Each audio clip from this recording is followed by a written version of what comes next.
হারুত ও মারুত কি ফেরেশতা ছিলেন? সেদিন কি ঘটেছিল বাবেল শহরে? জাদুবিদ্যা সম্পর্কে ইসলাম কি বলে? আসসালামু আলাইকুম ওয়া রাহমাতুল্লাহ। প্রিয় দর্শক, প্রাচীন ব্যাবিলন গভীর রহস্যে আবৃত এক সভ্যতার নাম। ব্যাবিলন মানে 3700 বছর আগে আধুনিক ত্রিকোণমিতি জানা সভ্যতার নাম। ব্যাবিলন মানে 4000 বছর আগেই বৃহস্পতি গ্রহের কক্ষপথ হিসেব করা সভ্যতার নাম। ব্যাবিলনের সাথে জড়িত আছে আশ্চর্য ঝুলন্ত উদ্যানের নাম। এরই সাথে জড়িয়ে আছে হারুত এবং মারুত, দুই ফেরেশতার নাম, জাদুবিদ্যার কথা। আর এজন্য বলা হয় ব্যাবিলনের পরতে পরতে লুকিয়ে আছে রহস্য, রোমাঞ্চের দারুণ খেলা। তাই আজকে আমরা হারুত মারুত, তাদের ঘটনা এবং জাদুবিদ্যা সম্পর্কে ইসলামের অবস্থান নিয়ে বিস্তারিত আলোচনা করব ইনশাআল্লাহ। ব্যাবিলনের পরিচয়। সুপ্রিয় দর্শক, বাবল বা ব্যাবিলন হল প্রাচীন মেসোপটেমিয়া অর্থাৎ বর্তমান ইরাকের ফোরাত নদীর তীরে ধ্বংস হয়ে যাওয়া উন্নত এক শহরের নাম। শহরটি নানা নামে নানা কারণে বেশ পরিচিত ও প্রসিদ্ধ, যার মধ্যে সবচেয়ে প্রসিদ্ধ হল ব্যাবিলনের শূন্য উদ্যান আর বাইবেলের পাতায় পাওয়া টাওয়ার অফ বাবল। আরেকটি বিষয় হল জাদুবিদ্যা এবং হারুত মারুতের ঘটনা। কোরআনুল কারিমের সূরা বাকারার 102 নম্বর আয়াতে হারুত মারুত এবং জাদুবিদ্যার উল্লেখ রয়েছে। এই আয়াতটি মূলত দীর্ঘ এক আয়াত। এতে রয়েছে واتبعوا ما تتلو الشياطين على ملك سليمان وما كفر سليمان ولكن الشياطين كفروا يعلمون الناس السحر وما أنزل على الملكين ببابل هاروت وماروت। তারা ওই শাস্ত্রের অনুসরণ করল যা সুলাইমানের রাজত্বকালে শয়তানরা আবৃত্তি করত। সুলাইমান কুফরি করেননি, বরং শয়তানরাই কুফরি করেছিল। তারা মানুষকে জাদুবিদ্যা শেখাতো এবং বাবেল শহরে হারুত ও মারুত, দুই ফেরেশতার প্রতি যা অবতীর্ণ হয়েছিল তার শিক্ষা দিত। ব্যাবিলনে জাদুবিদ্যার প্রচলন। প্রিয় দর্শক, আলোচ্য আয়াতে দেখা যাচ্ছে বাবেল অর্থাৎ ব্যাবিলন শহরের কথা বলা হচ্ছে। সেখানে জাদুবিদ্যার প্রচলন এবং জাদু চর্চার কথা বলা হয়েছে। হারুত ও মারুত নামের দুই ফেরেশতার কথা বলা হয়েছে, যাদের উপর কিছু একটা অবতীর্ণ হয়েছিল যা অসৎ লোকেরা অন্য মানুষকে শিক্ষা দিত।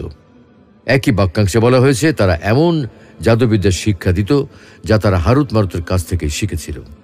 কিন্তু এই আয়াতে আরেকটি লক্ষণীয় বিষয় হলো এখানে বনি ইসরাইলের প্রখ্যাত নবী সুলাইমান আলাইহিস সালামের প্রসঙ্গ টানা হয়েছে।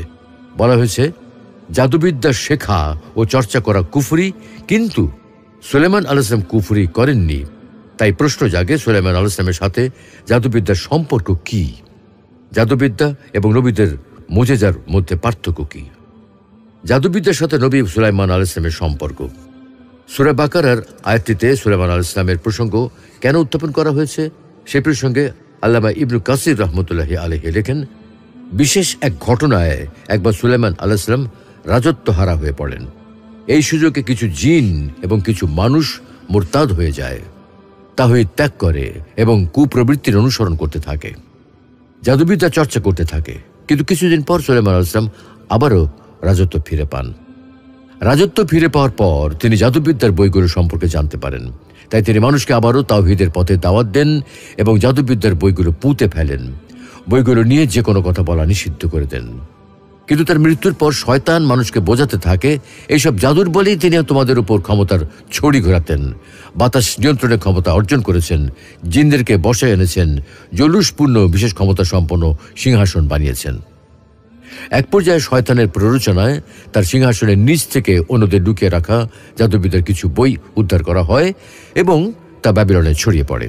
ফলে কিছু মানুষ শয়তানের কথা বিশ্বাস করে সুলাইমান আলাইহিস সালামকে জাদুকর অপবাদ দেয়। অথচ সুলাইমান আলাইহিস সালামের এইসব ক্ষমতা জাদুবিদ্যার ফলে অর্জন হয়নি, বরং এগুলো ছিল তার মুজিজা যা তাকে আল্লাহ তাআলা দান করেছিলেন। আল কোরআনে সেই অপবাদ প্রত্যাখ্যান করা হয়েছে। তাই বলা হচ্ছে সুলাইমান আলাইহিস সালাম এই কুফরি কালাম বা জাদুবিদ্যা বা ডার্ক আর্টস আদৌ ব্যবহার করেননি, বরং সেই সব আবৃত্তি বা মন্ত্রপাঠ করত শয়তানেরা। সূরা বাকারার 102 নম্বর আয়াতটি সুলাইমান আলাইহিস সালামের প্রতি আরোপিত সেই অপবাদ নিরসনের জন্য অবতীর্ণ হয়। জাদু ও মুজেজার পার্থক্য। সুপ্রিয় দর্শক, নবীগণের মুজেজা দ্বারা যেমন অস্বাভাবিক ও অলৌকিক ঘটনাবলী প্রকাশ পায়, জাদুর মধ্যেও তেমনই প্রতিক্রিয়া লক্ষ্য করা যায়। ফলে মূর্খ লোকেরা বিভ্রান্তিতে পতিত হয়ে জাদুকরদেরকেও সম্মানিত ও মাননীয় মনে করে থাকেন। আর এই কারণে জাদু এবং মুজিজার পার্থক্য জানা দরকার। মুজিজা প্রাকৃতিক কারণ ছাড়াই সরাসরি আল্লাহর কাজ, পক্ষান্তরে জাদু অদৃশ্য প্রাকৃতিক কারণের প্রভাব। এই পার্থক্যটাই মুজিজা ও জাদুর স্বরূপ বোঝার জন্য যথেষ্ট। কিন্তু তা সত্ত্বেও এখানে একটি প্রশ্ন থেকে যায়, সাধারণ মানুষ এই পার্থক্য কিভাবে বুঝবে? কারণ বাহ্যিক রূপ উভয়েরই কিন্তু এক। এই প্রশ্নের উত্তর হলো, মুজিজা ও কারামাত এমন ব্যক্তিবর্গের দ্বারা প্রকাশ পায় যাদের আল্লাহ ভীতি, পবিত্রতা, চরিত্র ও কাজকর্ম সবার দৃষ্টির সামনে থাকে। পক্ষান্তরে জাদু তারাই প্রদর্শন করে যারা নোংরা, অপবিত্র এবং আল্লাহর জিকির থেকে দূরে থাকে। এসব বিষয় চোখে দেখে প্রত্যেকে মুজিজা ও জাদুর পার্থক্য বুঝতে পারে। হারুত মারুত কি ফেরেশতা ছিলেন? সুপ্রিয় দর্শক, এতক্ষণ আমরা সূরা বাকরা যে আয়াতে ব্যাবিলন শহরে জাদুবিদ্যার চর্চা এবং হারুত মারুতের কথা রয়েছে, সেই আয়াতের অবতীর্ণ হওয়ার প্রেক্ষাপট নিয়ে আলোচনা করেছি, যেন হারুত মারুতের বিষয়টি বুঝতে সুবিধা হয়। এবার আমরা সরাসরি হারুত মারুতের প্রসঙ্গ আলোচনা করতে চাই। আল্লাহ তাআলা কোরআনুল কারিমে হারুত এবং মারুতকে সরাসরি মালাক বা ফেরেশতা বলে উল্লেখ করেছেন। এতে নিশ্চিতভাবে বলা যায় হারুত মারুত মানুষ ছিলেন না, বরং ফেরেশতা ছিলেন। তাদেরকে মানুষের আকৃতিতে এবং মানুষের স্বভাব দিয়ে পৃথিবীতে পাঠানো হয়েছিল। কিন্তু কেন? কোরআনের বক্তব্য থেকে বোঝা যায় আল্লাহ তাআলা বাবেল শহরে হারুত ও মারুত ফেরেশতাদ্বয়ের ওপর জাদুবিদ্যা অবতীর্ণ করেছিলেন। সে যুগে জাদুর ব্যাপক প্রচলন ছিল, যার কারণে মানুষ নবীদেরকে জাদুকর ও ভেলকিবাজ মনে করত। তাই বলা যায় ফেরেশতাদ্বয়কে দুইটি উদ্দেশ্যে জাদুবিদ্যা শেখানোর অনুমতি দেওয়া হয়ে থাকতে পারে। মানুষকে এটা অবহিত করা যে নবীদের হাতে প্রকাশিত মুজিজা জাদু নয়, বরং তা ভিন্ন জিনিস। জাদু হলো যার জ্ঞান আল্লাহর পক্ষ থেকে আমাদেরকে দান করা হয়েছে। এই বিভ্রান্তি থেকে মানুষদেরকে রক্ষা করার জন্য এবং পরীক্ষা স্বরূপ আল্লাহ ফেরেশতাদ্বয়কে নাজিল করেন। বনী ইসরাঈলীদের চারিত্রিক অধঃপতনের প্রতি ইঙ্গিত করা। তারা কিভাবে জাদু শেখার জন্য ওই ফেরেশতাদ্বয়ের পেছনে লেগেছিল, তাদেরকে পরিষ্কার ভাষায় বলে দেওয়া হলো, জাদু শেখা কুফরি, আমরা কেবল পরীক্ষা করার জন্য এটা শেখাই। এই সতর্কবার্তা সত্ত্বেও তারা জাদুবিদ্যা শেখার জন্য ঝাঁপিয়ে পড়েছিল। এতে তাদের লক্ষ্য ছিল পরের সুখের সংসার ধ্বংস করা এবং স্বামী স্ত্রীর মধ্যে ঘৃণার প্রাচীর তৈরি করা। অর্থাৎ এটা ছিল তাদের অধঃপতন, বিশৃঙ্খলা এবং ফাসাদমূলক কর্মকাণ্ডের বহিঃপ্রকাশ। মোট কথা, হারুত ও মারুত ফেরেশতা প্রকৃত ইমানদার আর কাফের পরীক্ষা করার জন্য আল্লাহর আদেশে জাদু শেখাতেন। কোরআনের ভাষ্য থেকে এটাই বোঝা যায়। যেমন ইরশাদ হচ্ছে, وما يعلمان من أحد حتى يقولا إنما نحن فتنة فلا تكفر। তারা উভয় একথা না বলে কাউকে শিক্ষা দিত না যে আমরা এটা পরীক্ষার জন্য শেখাই, কাজেই তুমি কাফের হইও না। সেদিন কি ঘটেছিল বাবেল শহরে? হারুত মারুত ব্যাবিলনে মানুষকে জাদু শেখাতেন। পরীক্ষার মাধ্যমে প্রকৃত মুমিন এবং কাফিরদের চিহ্নিত করার উদ্দেশ্যে জাদু শেখাতেন। কোরআনুল কারিমে এর চেয়ে বেশি কিছু বলা নেই। এমনকি সহিহ হাদিসেও বিস্তারিত কিছু জানা যায় না। তাই কোনো এক বিশেষ দিনে ব্যাবিলনে কি ঘটেছিল সে বিষয়ে কোরআন সুন্নাহ থেকে কোনো কিছু জানা যায় না। তবে ইসরায়েলি বিবরণের মতো অনির্ভরযোগ্য বা বানোয়ার সূত্র থেকে অনেক কিছু জানা যায়। যেমন ইহুদিদের তালমুদ আর মিদ্রাস ইয়ালকুত উল্টিয়ে হারুত আর মারুত সম্পর্কে জানা যায়। আদম আলাইহিস সালাম এবং তার পরবর্তী নবীদের পর তার সন্তানেরা পৃথিবীর চারিদিকে ছড়িয়ে পড়ে। এক পর্যায়ে তারা আল্লাহর নাফরমানি করতে থাকে। তখন ফেরেশতারা পরস্পর বলাবলি করতে লাগলো, দেখো এরা কত দুষ্ট প্রজাতি, কত অবাধ্য, আমরা এদের জায়গা থাকলে কখনোই অবাধ্য হতাম না। তখন আল্লাহ বলেন, তোমরা তোমাদের মাঝ থেকে দুইজন ফেরেশতাকে বাছাই করো, আমি তাদের মাঝে মানবীয় প্রবৃত্তি সৃষ্টি করে পৃথিবীতে পাঠিয়ে দিচ্ছি, দেখা যাক এরপর তারা কি করে।